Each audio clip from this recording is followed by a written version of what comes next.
Everybody, welcome to the weekly update. I'm Mike St. Pierre. Today is Friday, March 27th, 9:55 a.m.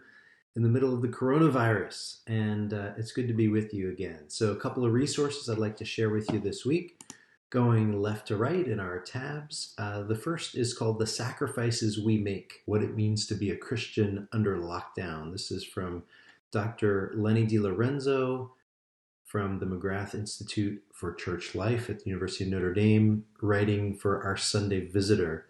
And it's a really interesting article where he takes issue with an article from our Reno on the blog First Things, where Reno is arguing that basically for the church to shut down and not allow for the sacraments to occur is kind of like capitulating to the state.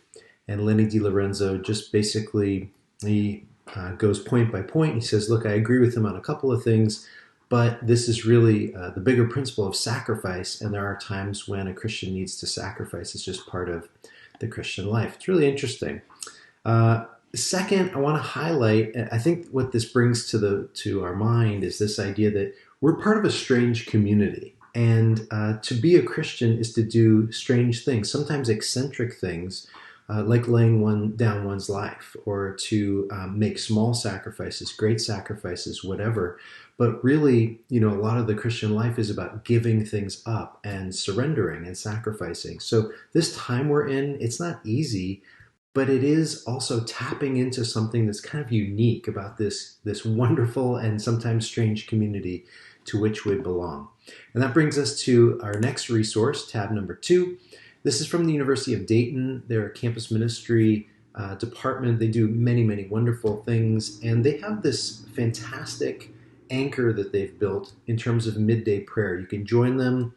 Just go to the University of Dayton website, udayton.edu, and search for campus ministry.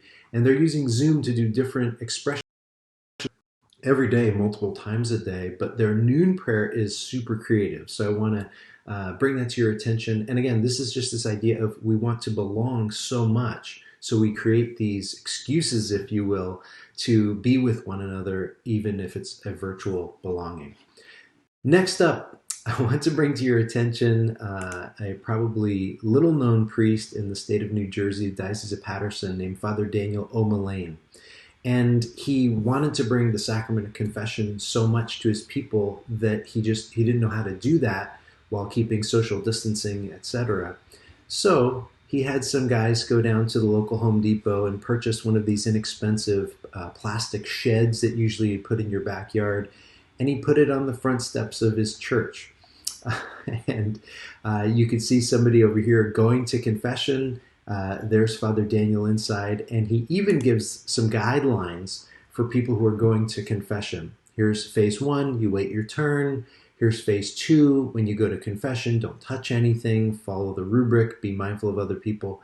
And then phase 3, very creative, what do you do after confession? It's not just like, okay, let me check that off the box, but here's some steps to follow afterwards. Very, very interesting. I just love this, the great lengths that people are going to stay connected to this strange and beautiful community that is the Catholic Church.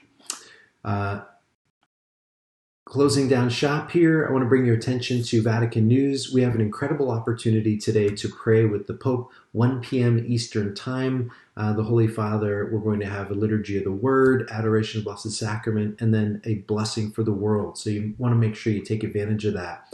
To an outsider, this is going to look very strange. But again, this is part of the incredible community to which we belong. Self-promotionally, I want to bring to your attention from this past week, we just recorded a new podcast yesterday. It was on Facebook Live, where we interviewed best-selling author and former campus minister Marcel Lejeune. So make sure you have a listen to that. It's on the CCMA website, ccmanetwork.org/podcast. You can, of course, subscribe wherever you get your podcasts. And then also I want to bring to your attention, we hosted a second office hours session this past week. You can find it on our YouTube channel, where we had dozens and dozens of campus ministers talking about live streaming Mass and other moments of prayer.